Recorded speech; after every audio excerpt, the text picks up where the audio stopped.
Et what's up tout le monde, c'est le vrai Stéman, j'espère que vous allez tous super bien aujourd'hui. Donc aujourd'hui je suis de retour après quelques semaines d'absence pour parler du gros film qui est sorti au cinéma, nous en salle au Québec et partout sur les plateformes de streaming dont HBO Max et probablement en location en France, partout. Aujourd'hui on parle du grand attendu Godzilla vs Kong. Donc Godzilla vs Kong raconte l'histoire de Godzilla qui détecte une menace et aussi en champ parallèle, Kong qui doit trouver un endroit appelé la Terre Creuse.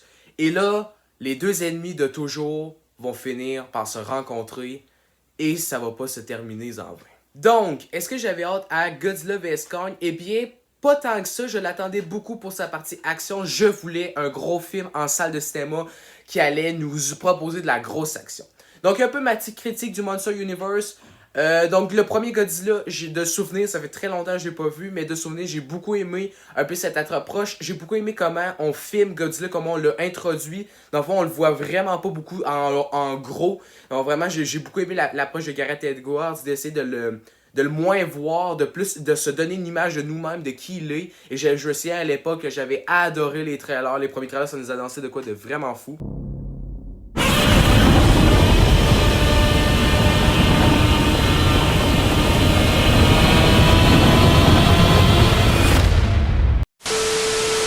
Après ça, Kong Skull Island, qui est ma première, c'est pas ma vraie première critique, c'est ma deuxième critique sur la chaîne YouTube. Donc oui, j'en ai parlé, si vous voulez aller voir, c'est sur même, en plus sur ce même décor.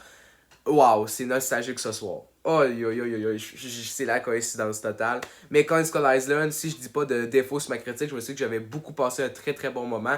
Même si celui-là aussi, il est quand même un peu flou dans ma tête. Et le dernier qui est sorti, c'est Godzilla King of Monsters, que lui, par exemple, j'ai trouvé un peu moyen. J'ai pas de souvenirs, j'ai trouvé l'histoire vraiment pas très bonne, mais la mise en scène, elle, par exemple, était quand même très cool. Donc, en gros, même si j'ai quand même aimé, on va dire, sur 3, j'ai quand même aimé 2 films sur 3. Donc, oui, j'aime quand même l'univers, même si je suis pas un grand fan, je suis pas un très gros suiveur de Godzilla et de Kong, mais j'avais quand même hâte de voir ce gros film-là, gros film d'action, 2 gros monsters qui allaient se foutre des patates dans la gueule. Ça, on en avait besoin dans le salle de cinéma.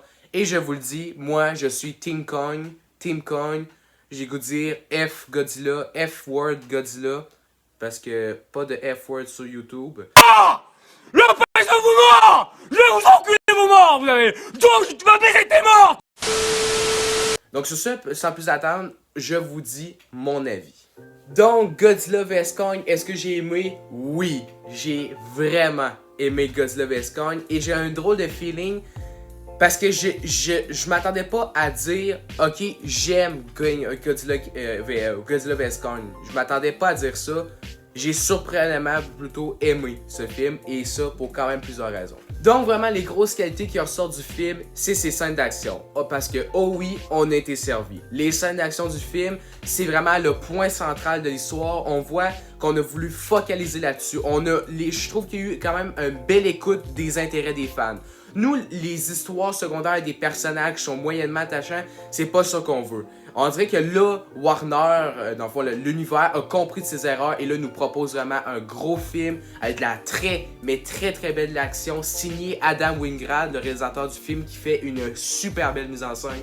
Les images étaient magnifiques. Et ce que j'ai beaucoup aimé dans l'approche de la mise en scène de Adam Wingard, c'est qu'il n'a pas voulu marveliser full la franchise, donc full mettre ça full de blagues tout le temps, étouffer ça. Donc tu sais, il essaye de faire son propre univers, un peu se démarquer voilà des autres univers. Est-ce que c'est à l'excès? Absolument pas, c'est pas ce que je dis, mais quand même c'était super, vraiment très beau à voir. On a des belles fight scenes, on a beaucoup de regards, donc on va avoir des plans de la bataille de point de vue humain, de point de vue admettons du ciel, admettons de Dieu, après ça on a point de vue des monstres. J'ai adoré, on nous propose une belle variété de plans. Adam Wingard nous fait honneur à ce genre de bataille de monstres là. On a été servi sur un plateau d'argent niveau là-dessus et ça, je à jamais remercier Adam Wingard pour avoir vraiment compris son scénario et qu'est-ce qu'il devait faire avec ce film. Et si je peux vous parler aussi rapidement de la cinématographie, c'est très belle, surtout la scène à Hong Kong de nuit parce que comme un peu divisé en deux. oh, c'était magnifique. Les palettes de couleurs étaient magnifiques, sans aucun doute. Et sinon, à part de ça, là, on va parler de l'histoire. Donc, oui, l'histoire, là, c'est l'autre côté qui va un peu porter les défauts du film. Oui, c'est cliché. Oui, c'est ultra mou, comme histoire de base, ok? Est-ce que l'histoire est mauvaise? Peut-être pas tant que ça. J'ai quand même bien aimé les personnages. Je me suis quand même attaché à eux, même si on les connaît pas tant que ça. J'ai comme un peu, tu sais, vu que les gros monstres foutent le bordel partout, on dirait, j'ai comme été attaché pour pas qu'ils meurent, tu sais. Mais tu sais, c'est vraiment, on voit que c'est pas, ils se sont pas focalisés là-dessus. On voit que c'est faire un magnifique scénario avec des bons sous-intrigues intéressants, faut l'écrire bien écrite, etc. Mais ça tient quand même la route. Par exemple, un point que j'ai beaucoup aimé, le film dure 1h53 précisément et ça ne perd pas de temps. Je trouve que le film essaie pas de acheter de scènes dramatiques pour en découler d'un film de 2h30. Non, pas du tout. Ça dure 1h53, ça dit ce que ça a à dire, ça va droit au but. Et ça, j'ai beaucoup aimé dans le scénario. Donc voilà, donc on voit que la place du scénario était très minime dans le projet. Mais est-ce que le scénario d'abord en tant que tel est mauvais? Peut-être pas, mais c'est juste que c'est très très mou et ça, on devait s'y attendre. Et ça nous dérange pas plus que ça.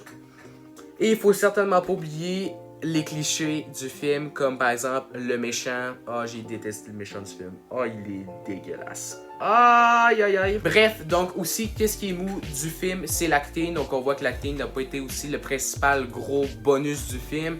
Oui, on a quand même des correctes performances. Je pense que la seule performance pour moi qui va retenir du lot, c'est la petite fille. Donc elle qui met un peu le cœur dans l'histoire. Je pense que c'est la seule performance intéressante. Les autres, très oubliable. Et je fais aussi une petite référence à Junkie XL, le compositeur du moment. Je l'adore. Honnêtement, le gars, il fait des BO de malade et Godzilla vs Kong est probablement une de ses meilleures BO. Probablement. Dans son top 3 facile. La BO était aux petits oignons. Les scènes d'action sont amplifiées par la badass, la bonne rythmique de Junkie XL. Sans Junkie XL, le film n'aurait probablement été très très moyen. Ça, je vous le garantis. Et aussi, ce que j'ai beaucoup aimé du film, c'est vraiment les monstres que je trouve qui ont vraiment des traits humains. Et ça, c'est ce que j'ai beaucoup aimé. Quand tu ressens quand tu regardes le film, tu as vraiment les émotions des monstres qui sont présents. Et c'est vraiment très très cool. On voit que Kong est en colère, quête de vengeance, quête de destruction. Non, ça c'est plus Godzilla, quête de destruction. Et soit que les deux s'entendent pas bien, puis ça se met dans la gueule. Et c'est ça, je pense que je vais faire un petit lien avec les effets spéciaux qui sont super beaux. Et je pense que c'est à cause de ça que les animations des personnages sont super bien faites pour qu'on absorbe bien l'émotion. Pour vrai, ça c'était super bien réussi. Donc, Godzilla vs Kong, pour résumer, c'était vraiment le film qu'il nous fallait. C'est ça que je voulais voir au cinéma. Ça fait longtemps que j'ai pas une expérience cinématographique qui m'a fait yes! Parce qu'il y avait de la bataille, ça n'avait pas fait ça depuis Endgame, donc ça veut dire à peu près 2 ans. Je l'attendais ce film-là pour ces raisons-là et j'ai été servi.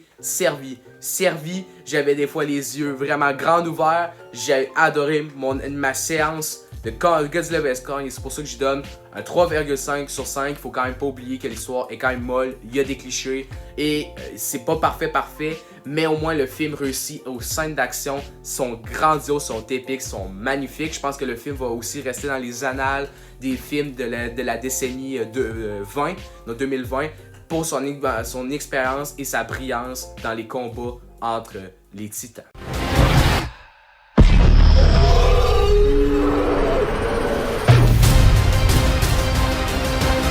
Donc voilà, c'est la fin de la critique Godzilla vs Kong. Donc j'espère que vous avez bien aimé. Si vous avez aimé, n'oubliez pas de liker et de partager. On se revoit aussi pour une autre critique d'un film québécois aussi qui s'en vient dans les quelques jours. Donc sur ce, ciao ciao!